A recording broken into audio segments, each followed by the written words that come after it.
Muchachos, ¿cómo están? En este caso vamos a grabar el ejercicio número 4, en el cual nos piden analizar el comportamiento del siguiente generador de números aleatorios y nos preguntan si lo consideramos adecuado. Para esto, lo primero que hay que hacer es generar una cantidad de datos que nos permita evaluar por medio de uniformidad e independencia si este generador nos sirve para hacer conclusiones o para hacer simulaciones posteriores.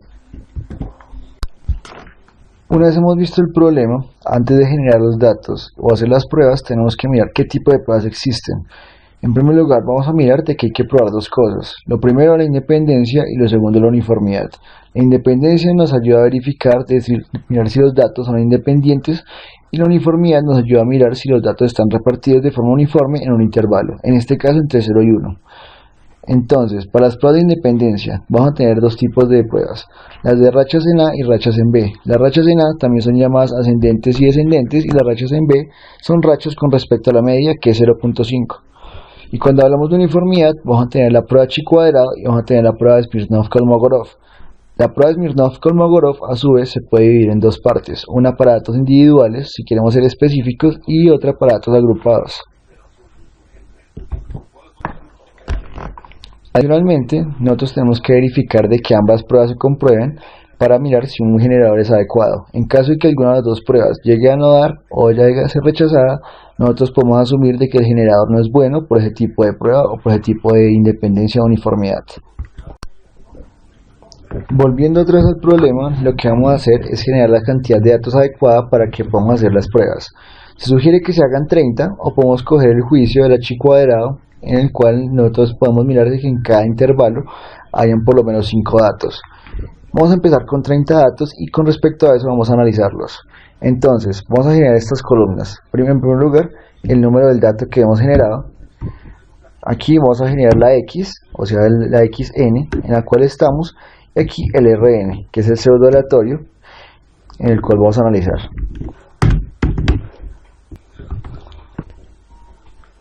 Ahora, para generar los datos vamos a ayudar de una macro que nos permita hacer estos datos. Entonces vamos a programador, a insertar, y aquí vamos a tener un botón.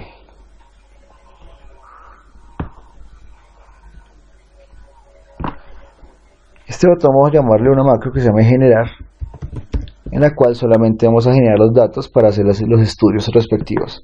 Le damos 9 y vamos a seleccionar la hoja que vamos a trabajar, hoja 1. Listo, una vez que hemos trabajado acá, como no me dicen la semilla, solamente me dan el generador, que en este caso es uno mixto, entonces nosotros podemos asignar una semilla cualquiera. En este caso vamos a decir que la semilla es igual y podemos darle un valor que el usuario pueda digitar, pero en este caso se la vamos a asignar con un valor fijo, digamos que en este caso sea 12.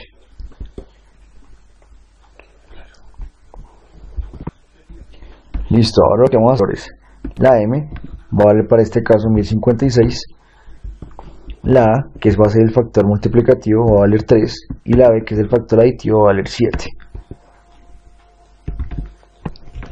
Vamos a generar los datos para ver el valor de A, que es la semilla. Entonces, en la celda, que en este caso es la B9, vamos a un valor llamado 0, que es la semilla. En la C9 vamos a colocar el valor de la semilla, y en la celda D10, D9 vamos a calcular el primer pseudo aleatorio. El primer pseudo aleatorio para este caso va a ser la semilla sobre M. Entonces, si probamos esto, lo que nos va a dar es los valores para el primer dato, que es la semilla.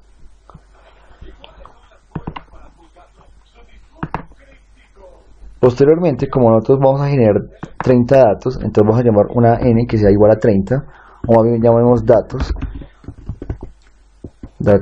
igual a 30, y vamos a hacer un for en el cual va de i desde 1 hasta 30, en el cual vamos a ir generando los datos respectivos, next i. Entonces, ¿cómo va a hacer esto? Lo que nosotros tenemos que hacer básicamente es según la fórmula que aparece en la descripción del generador congruencial. Entonces, para cada nosotros vamos a colocar cells, que sea la i más 9 más 2 punto value Vamos a colocar el valor de y o el valor en el que vamos. Listo. Ahora, ¿cómo hacemos para calcular el xn? El xn va a ser igual al valor anterior. Entonces, el valor anterior, antes de entrar a este dato, vamos a decir que la primera x es igual a la semilla. Entonces, el valor de x actual va a ser igual a 3 por el valor de x anterior, o sea, el valor que estaba antes, más el factor aditivo, que en este caso es b, y el 3 también es a, mod la m, que en este caso vale 1056. Y lo vamos a escribir en la celda de lado, que es la i más 9,3. Punto value es igual a la x. Listo. Pero recuerden que la x no es nuestro pseudo aleatorio. Para que sea un pseudo aleatorio tiene que calcularse de esta forma. Nuestra r va a ser igual a x sobre la m. Y eso lo vamos a escribir i más 9,4 value es igual a r. Con esto lo que vamos a hacer es calcular 30 datos que obedezcan este generador. Si bajamos cuenta que ya tenemos 30 datos respectivos aquí.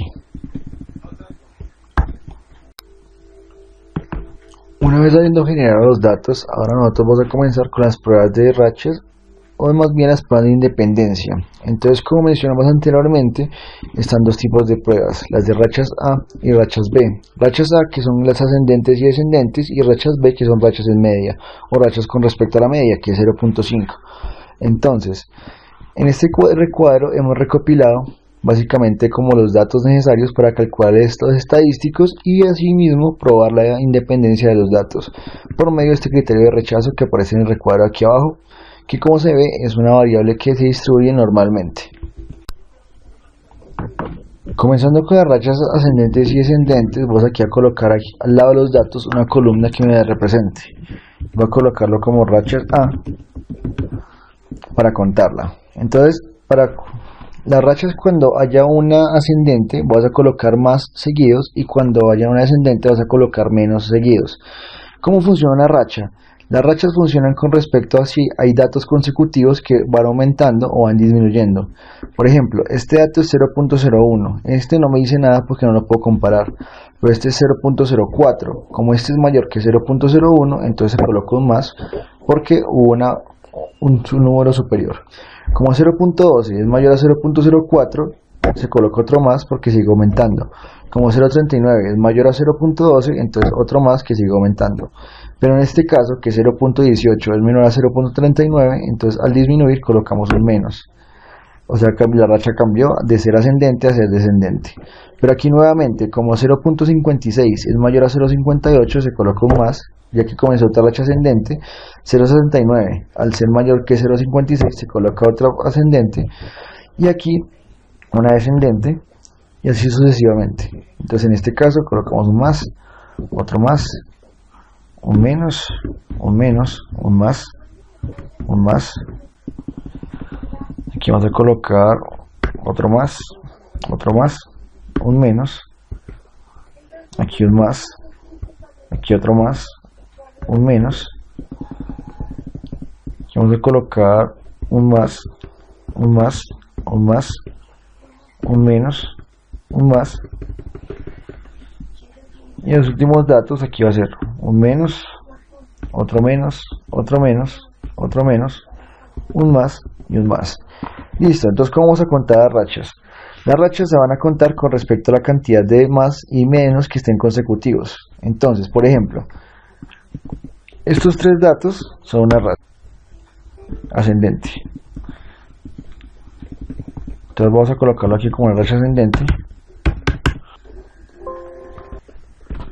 Listo. Aquí va a haber otra. Aquí otra.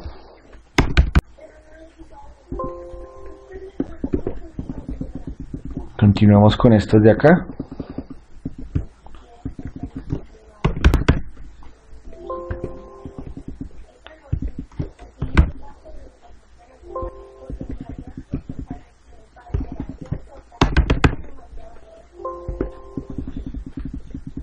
Listo.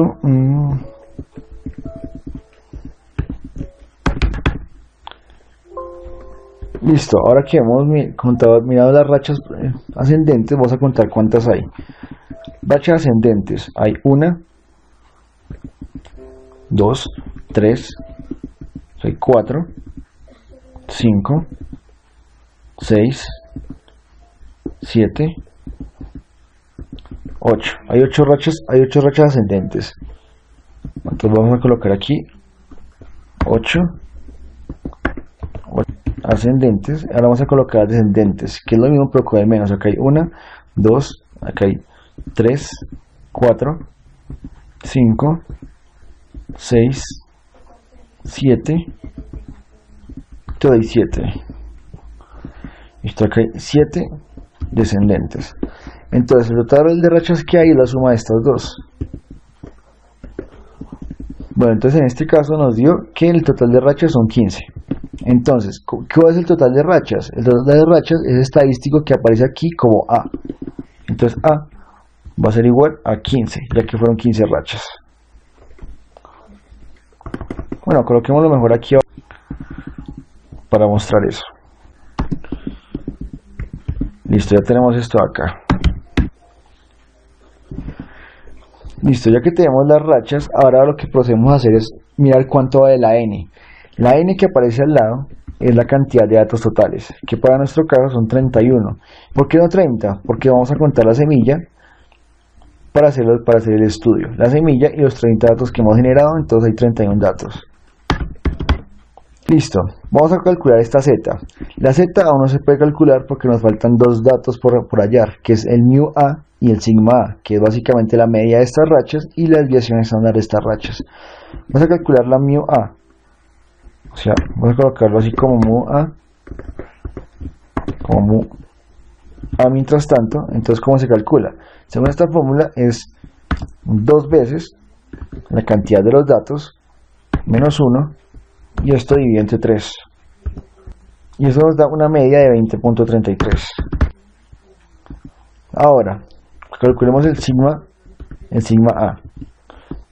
El sigma a es la desviación estándar de esta misma, entonces por lo tanto vamos a colocar más la raíz como raíz cuadrada de quién,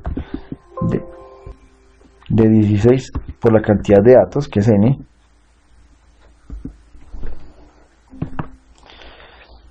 menos 29.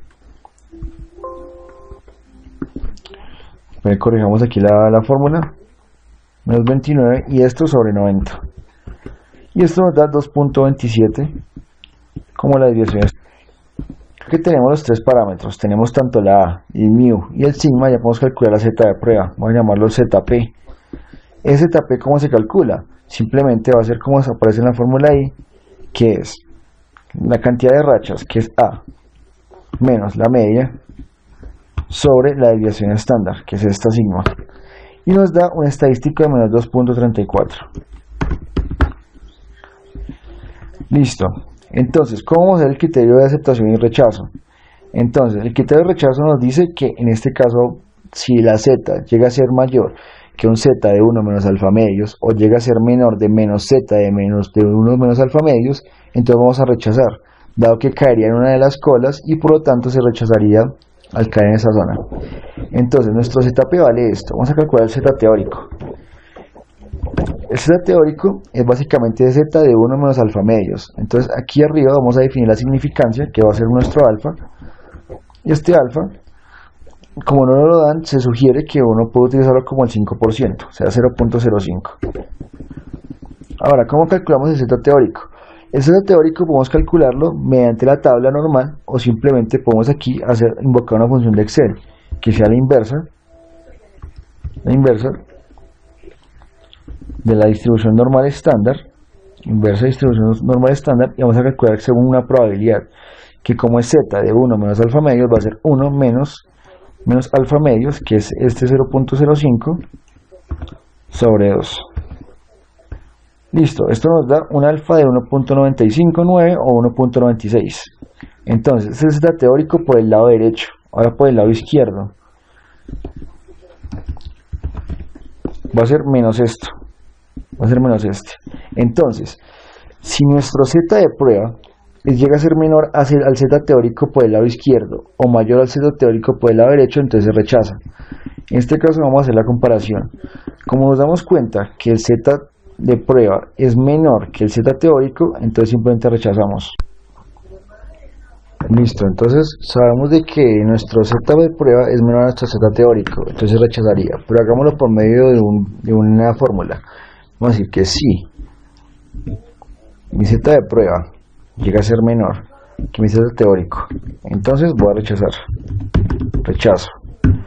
O también me va a preguntar que si mi Z de prueba es mayor a mi Z teórico por derecha, entonces también yo rechazo. De lo contrario, no rechazo.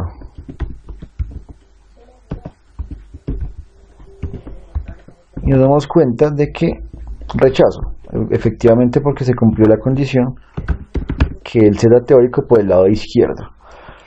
Ilustrativamente coloqué una gráfica normal para mirar dónde están las pruebas o dónde están las colas en las cuales se rechaza, y según esto nos damos cuenta de que nuestro Z teórico está, o sea, en el límite es mayor que nuestro Z de prueba, que resultó siendo por debajo de la cola. Entonces, por lo tanto, rechazamos la independencia por el caso de las rachas ascendentes y descendentes.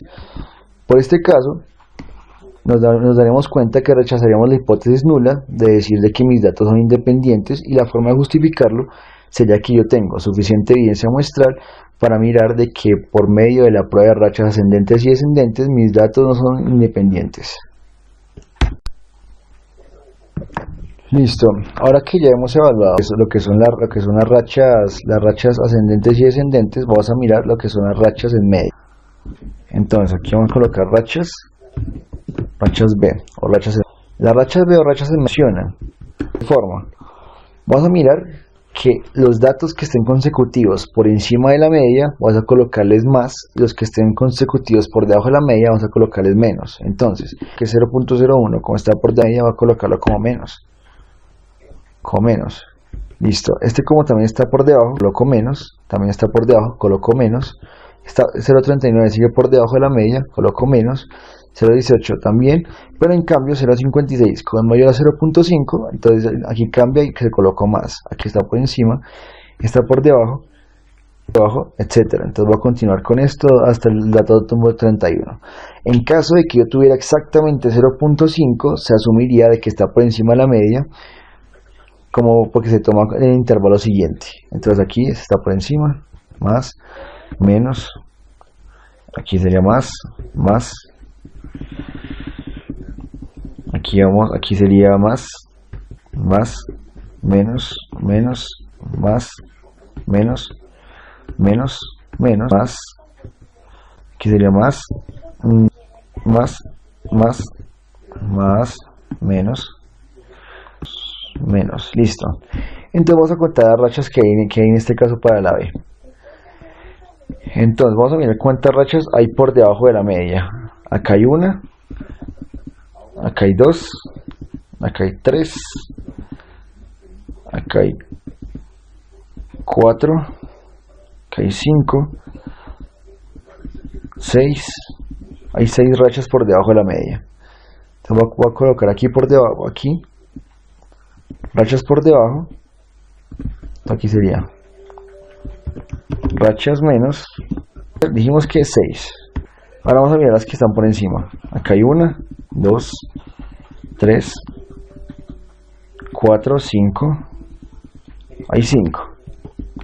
Entonces van a haber 5 rachas más. Ok, entonces nuestro B va a ser la suma de esas rachas. Estadístico B, que hace la suma. Que en total hay 11 rachas. Listo, a diferencia de las rachas en A, o sea, rachas ascendentes y descendentes, estas rachas van a tener 2 elementos más. No vamos a tener en cuenta la cantidad total de datos, sino que vamos a tener en cuenta un número N1, y un número N2. ¿Qué es el número N1 y el número N2? El número N1 es de datos que están por encima de la media, y el número N2 es la cantidad de datos que están por debajo de la media. Entonces vamos a contar los que están por encima. Por encima hay 1, 2, 3, 4, 5, 6, 7, 8, 9, 10, 11, 12, 13, 14, 15.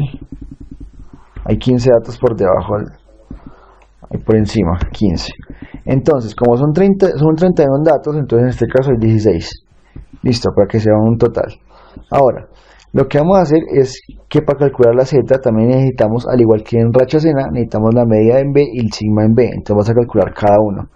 En este caso, que va a ser mu B, o la media de B, que se calcula por medio de esta fórmula, que sería más 2 por N1 por N2. Entonces va a ser 2 por N1 por N2. ¿Listo?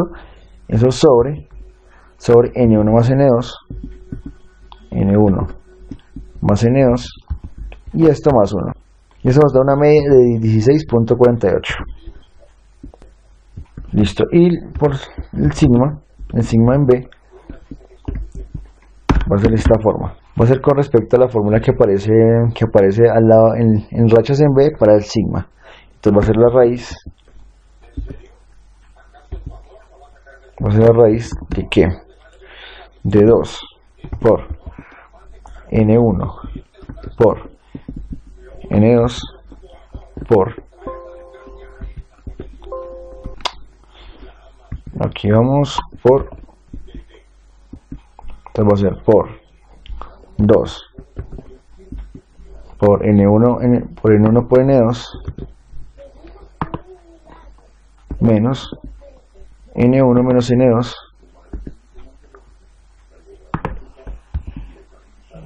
y todo eso sobre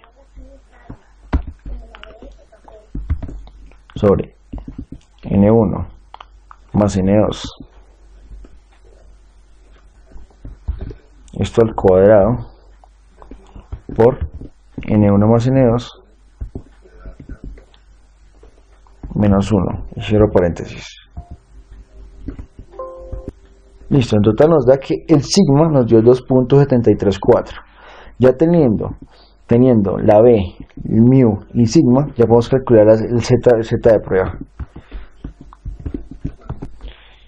La prueba, análogamente al de racha en A, se calcula de la misma forma, que va a ser simplemente el B menos la media y eso sobre la desviación. En este caso nos da menos 2.00569. Para este caso vamos a mirar un z teórico, uno por izquierda y uno por derecha también. Recuerda que el z teórico por derecha va a ser el positivo, okay, el inverso, va a ser más el inverso de la distribución normal estándar de 1 menos alfa medios, que en este caso, como no lo dan, es 0.05 sobre 2, es a esto. Y el teta teórico por izquierda simplemente es menos esto de acá. Vamos a mirar el veredicto. El veredicto va a ser bajo la misma condición que miramos para rachas en A. Gráficamente ya miramos que debería caer, mi z de prueba debería ser mayor al z teórico por izquierda y menor al z teórico por derecha, para que se pueda no rechazar la hipótesis nula. Pero si llegara a ser menor que el z teórico por izquierda o mayor al z teórico por derecha, entonces simplemente rechazamos y decimos que nuestros datos no son independientes. Entonces vamos a mirar, mi z de prueba es menor que mi z teórico por izquierda, entonces yo rechazo. De lo contrario, si mi z de prueba es mayor que mi z teórico por derecha, entonces también voy a rechazar. De lo contrario, no rechazo. Cierro paréntesis y vamos a ver, el veredicto nos da, efectivamente rechazamos también. Bueno, al igual que con la prueba de rachas ascendentes y descendentes, nosotros podemos decir de que tenemos suficiente evidencia muestral para rechazar la hipótesis nula de decir que nuestros datos son independientes, pero esta vez justificando que es por las rachas en B o rachas con respecto a la media. Bueno, ahora que hemos visto las pruebas de independencia, pasemos a las pruebas de uniformidad. La primera prueba de uniformidad que vamos a analizar es la prueba. En la prueba chi cuadrada necesitamos varios parámetros, entre los cuales necesitamos algo que se llama un valor esperado, o E sub i. Este E sub i dice el criterio que debería ser mayor o igual a 5. ¿Qué es el valor esperado? Como la prueba chi cuadrado trabaja con datos agrupados, o sea, va a distribuir los datos que estén entre unos intervalos determinados de 0 a 1, nosotros tenemos que mirar cuántos deberían haber en cada uno de los intervalos, cuántos datos deberían caer. Según los esperados deberá caer la misma cantidad, y como dice el criterio debe ser mayor o igual a 5. Entonces, si asumimos de que es 5, o sea, de que es el valor mínimo que se puede, y vamos a mirar cuántos datos tenemos nosotros. Entonces vamos a contar la cantidad de datos que hay. Nosotros tenemos que hay 31, pero vamos a verificarlo bien. Efectivamente hay 31.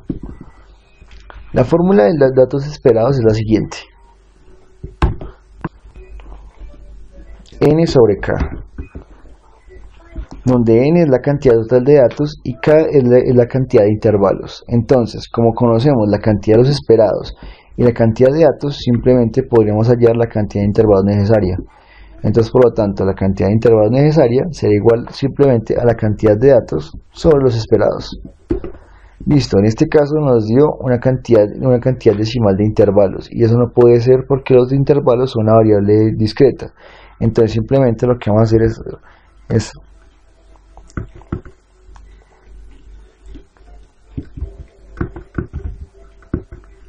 redondear más eso, que es la cantidad de datos sobre los esperados, con 0 decimales. Eso nos tiene que dar 7. Entonces, si nos damos una cantidad de intervalos decimales, aproximamos al mayor siguiente, al entero siguiente, porque si lo aproximamos al menor, lo que va a pasar es que pueden que hayan datos que queden por fuera. Ahora, el rango de los intervalos, ¿qué es el rango? Es básicamente qué porcentaje de la distribución le corresponde a cada intervalo. Y eso se calcula que como nuestros datos son uniformes entre 0 y 1, o eso esperamos, nosotros vamos a dividir 1, que es el total, sobre 7, que es la cantidad de intervalos.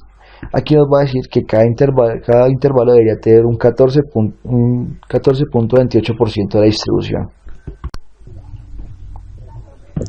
Listo. La prueba H cuadrado se analiza por medio de una tabla, en la cual vamos a tener los siguientes rótulos para cada fila. El primero es la clase o el número de intervalo en el cual estamos. Entonces, como nosotros sabemos que hay 7 intervalos, entonces va del 1 hasta el 7. Vale, 1 hasta... siempre hasta el 7. Listo, estamos en el 7. El siguiente, lo que tenemos que hacer es que cada clase va a tener un límite inferior y un límite superior. El límite inferior es el porcentaje en el cual empieza y el límite superior en el cual termina. Entonces el límite inferior del primer intervalo va a ser 0, simplemente, porque al principio no lleva acumulado nada, pero simplemente el límite superior va a ser el 0, o sea el límite inferior más el rango. Listo. Ahora, el límite inferior del intervalo siguiente al 1, o sea el 2, va a ser el límite superior del intervalo 1. Y a este igualmente le vamos a sumar el rango. Le vamos a sumar el rango.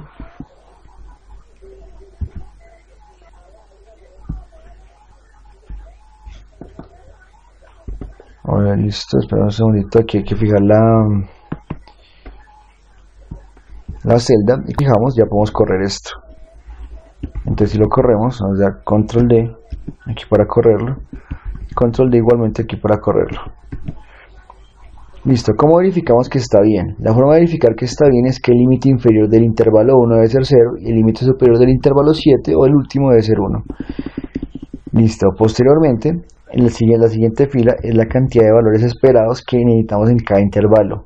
Ese valor es constante para todos porque es el valor que esperamos que haya en cada uno, que para nuestro caso lo definimos como 5. Y aquí simplemente lo fijamos. Ahora lo fijamos, lo corremos hacia acá y listo. Ahora, vamos a tener algo que se llama los observados. Los observados es la cantidad de datos que hay entre los datos que tenemos generados por el generador, entre estos 31, los que se encuentran entre el límite inferior y el límite superior. Pero para esto nos vamos a ayudar de una macro que nos va a ayudar a contar más rápidamente cómo hacerlo. Listo, entonces la macro la vamos a hacer el conteo de los datos más rápidamente. Entonces vamos a coger aquí en el programador y vamos a insertar con una macro que se llama conteo. Entonces aquí conteo y le damos nuevo. Aquí vamos a seleccionar la hoja, lógicamente es la hoja 3. Y listo. Entonces, ¿cómo vamos a comenzar? Lo primero que vamos a hacer es contar intervalo a intervalo la cantidad de observados que van a haber. Entonces vamos a ver un ciclo de intervalos. La cantidad de intervalos que se llama acá es igual a 7. Podríamos leerla de la hoja, pero determinemos los 7 de una vez para economizar. Listo. Ahora, ¿qué otra cosa? También la otra que tenemos que mirar es que la cantidad de datos es igual a 31. Y listo. Entonces vamos a comenzar con el ciclo de los datos, de los intervalos, que es un for, que va de i, desde 1 hasta acá, next i, y va a ir intervalo a intervalo, contando dentro de los datos generados, a ver cuáles pertenecen a cada uno. Entonces, intervalo, ¿qué va a pasar? Tenemos que determinar cuánto es el límite inferior del primero y el límite superior desde este, que va a ser límite inferior más el rango. Pero el rango no lo hemos calculado. Entonces, ¿el rango cómo es? El rango simplemente es 1 sobre k. Ahora, el límite inferior es 0 y el límite superior es el límite inferior más el rango. Entonces, vamos a ir dentro de este for de los intervalos, va a haber otro for que va a ser el ciclo de conteo o de búsqueda más bien en los datos, en los cuales vamos a mirar cuáles de esos pertenecen al primer intervalo. Entonces vamos a mirar for, uno que sea, digamos, p, desde 1 hasta datos, next p. Bueno, aunque la variable de datos debería ir arriba para poder calificar así. Listo, entonces va una p que va desde 1 hasta datos. Entonces vamos a mirar cómo va a ser eso. Vamos a decir que los observados para ese intervalo van a ser igual a los observados más... No, pero antes tenemos que mirar si cumple la condición. Sí. Entonces, digamos, vamos a mirar aquí que hay un valor. El valor va a ser lo que va a estar en la celda de los datos. Entonces, que aquí va a ser p más 8, ¿no? Value va a ser el valor que va a estar en los datos generados de los pseudo-aleatorios. Entonces vamos a mirar que si el valor es menor al límite superior y el valor es mayor al límite inferior, entonces lo que nosotros vamos a decir es que tenemos un dato observado de ese intervalo. Observado es igual a observado más 1. Listo. Bueno, antes de pasar al siguiente intervalo, tenemos que reiniciar los observados, igual 0, pero tenemos que escribirlos ahí en la hoja. Entonces, antes de ir al siguiente intervalo, entonces tenemos que escribirlo. Entonces va a ser cells. ¿Dónde van a estar los datos observados? Van a estar en la fila 13, coma i más 6, punto value va a ser igual a la cantidad de observados que hubo en ese intervalo. Pero ahora, para que podamos avanzar en los intervalos, vamos a decir que ahora el límite inferior es igual al límite superior que era, y el límite superior va a ser igual al límite inferior más el rango. Listo. Entonces con esto bastaría para que nos cuente cuántos datos hay en cada uno. Entonces vamos a darle el conteo. Y en la fila 13 debería mostrarme para cada intervalo cuántos datos hay. Listo. Aquí ya nos hizo el conteo. Para verificar que realmente están contados todos, vamos a hacer la suma de esto. Y me tendría que dar 31. Efectivamente nos dio 31. Entonces ya están estos aquí contados. Bueno, ahora posteriormente al conteo lo que tenemos que hacer es simplemente hacer una proporción en la cual vamos a generar una especie de error entre los datos que se observaron y los datos que se esperaban que hubieran. Entonces la proporción se calcula de esta forma. Va a ser el dato observado menos el esperado, todo eso al cuadrado, sobre los datos esperados. Entonces vamos a hacer ese cálculo. Va a ser el dato observado menos el dato esperado al cuadrado sobre el dato esperado. Listo, eso nos da, por decir así, los errores que hay entre uno y el otro. Vamos a verificar que sea G3 menos O. Listo, perfecto. Entonces para cada intervalo, esto es como, por decir así, el error que hay con lo que debería estar. Aquí lo que vamos a hacer es acumular. acumular esas proporciones. Entonces aquí vamos a tener esta y aquí simplemente vamos a tener esta más la anterior. Entonces vamos a seguir hasta el último y vamos a coger este de acá, o sea el último dato acumulado del último intervalo es el que nosotros es nuestro estadístico de prueba. O también es un chi cuadrado de prueba, que en este caso es 5.2. Entonces vamos a colocar chi de prueba, va a ser este último dato de acá. Bueno, ya que tenemos el chi cuadrado de prueba, lo que vamos a calcular es el chi teórico, que puedo buscarlo en una tabla o podemos invocarlo aquí en la función de Excel. Pero antes de todo, veamos gráficamente cómo funciona. El criterio de rechazo, aquí tenemos un cuadro donde lo explicamos perfectamente, donde decimos que el chi cuadrado de prueba, que en este caso es 5.2, si es en caso mayor que un chi cuadrado con k-1 grados de libertad y 1 menos alfa de significancia o de confiabilidad, lo que está pasando es que vamos a rechazar la prueba, haciendo de que nuestros datos no sean uniformes. Listo, entonces en nuestro caso, miramos el chi teórico como sería. Sería una inversa, la inversa del chi cuadrado. ¿Con qué probabilidad? Con 1 menos la significancia, que en este caso no la escribimos, pero sabemos de que la podemos asumir como 0.05 en caso de que la den. Los grados de libertad es la cantidad de intervalos menos 1, que en este caso son 7 menos 1, o sea 6 para esto. Listo, nos dio un chi teórico de 12.59.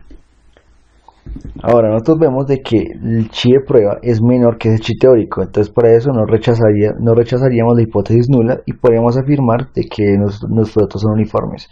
Pero hagamos un veredicto por medio de una función. Veredicto. Vamos a preguntarnos que si este chi de prueba es mayor que este chi teórico, entonces simplemente rechazo. De lo contrario no rechazo.